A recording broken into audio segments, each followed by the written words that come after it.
What is your interpretation or view on what Bigfoot is? The mainstream of what Bigfoot is a large bipedal ape like creature that lives out in the woods. That's the best hide and seeker in the world. But what do I think Bigfoot is? I actually think Bigfoot is an ancient human here on planet Earth.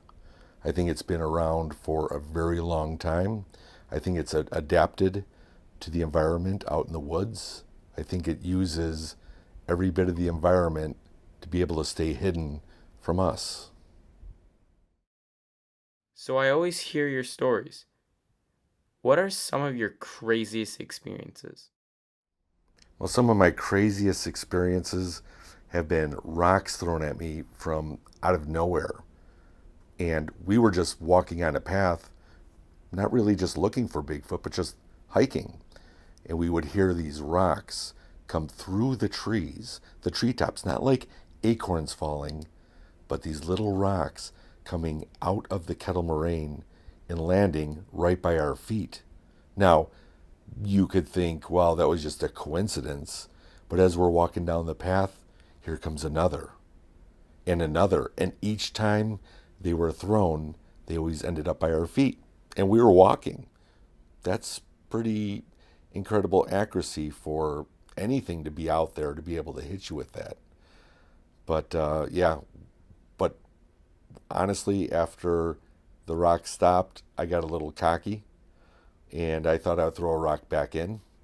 And as soon as I threw a rock back in, a barrage of these small rocks were whipped at me from a far distance, and you could just hear them going through the trees and landing by my feet. So that was one of the craziest. I would say that'd be one of my top 10 craziest things that's ever happened to me. It was several years ago that I'm going to say this is one of my most hair-raising experiences ever, because what I experienced was pure fear. And it was me and a buddy, Chris, went out to the kettle. It was in July. It just got done raining. It was dark, but it was not raining in the woods, but all the rain that's on the leaves, you hear the rainfall just all around you, 360 degrees all the way around you. And it was dark, and Chris wanted to do a wood knock, which is typical. We're on a 300-foot kettle.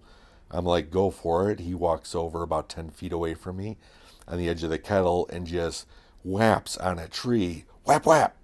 So the first thing you're supposed to do is be quiet and listen for a reply. And in this case, I closed my eyes.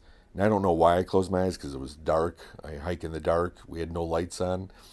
And as I closed my eyes, listening for a reply of another knockback, it's not what I got. I'm sitting there listening to the rain around me, just, just everywhere around me. And right behind me, I heard a step. And it was definitive step. It was right behind me on my right side. The next one was almost right behind me. And then a third one right off to my left, but it stopped. And I had no idea what that was. I knew it wasn't a quadruped. It sounded like a person walking. And the thing is, I could not move. I'm always supposed to say I'm the man of the woods. Men, we don't get scared. We keep our composure. Whatever this was rattled me. And I couldn't move. I was a statue. I couldn't motion to Chris. Chris couldn't see me because it was dark. And I'm petrified. And I couldn't move. I couldn't yell to Chris. I couldn't walk to Chris.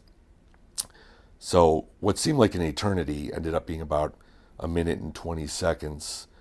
And I could tell that by my audio. And I was able to break free and then walk directly to Chris. Well, I'm the one who doesn't bring bright lights out there or anything, because I like to keep red lights low-key, night vision. And I had my thermal for me to be able to see thermal images in the dark. And as soon as I broke free, I walked to Chris, turned around, put on my thermal, nothing there at all. I never heard it leave. All I know is it was definitely hair raising to me, and that'll probably be my top story ever of the fear that I had that night. So, based on this, do you believe? Do you really think Bigfoot is real? Do I believe Bigfoot exists? 100%. And it's something that I can't convince you of. I can't convince anybody of. I could have the audio, I could have video, I could have photographs, but I'm not out there to try to convince a soul. What I'm trying to do is this is a personal quest for me. I believe 100% that Bigfoot is real. What a Bigfoot is, that's still up in the air, but I've had a few sightings, a few experiences, smell to smell, doing it for 10 years. People always say if you're a deer hunter and you want to go, do recon on deer before deer season, you're going to find deer. If you're out turkey hunting and do the same thing, you're going to put recon out, you're going to find the turkey. Guess what? If people want to go out and look for Bigfoot, generally they might find Bigfoot, or Bigfoot might find me. And what do you think about those who think you're crazy for believing? You got to kind of have a sense of humor doing what you're doing, because that's like saying I'm going to be looking for a unicorn. You got to take it with a grain of salt. A lot of people, you could say, could be ignorant about it because they're not out doing it, but I don't look at it that way. I understand the ridicule because it's not supposed to exist. We were taught monsters don't exist, they're not real. And the only way I could convince anybody who ridicules me of that is get out in the woods and go discover it for yourself. And if you don't have that drive to do it, that's fine. It's I always look at it as not like a faith. Oh, somebody is a faith in something, a faith in God.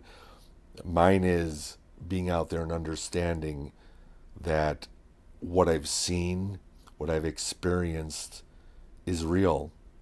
So when people make fun of me, which they do a lot, I just join along with it, which is great.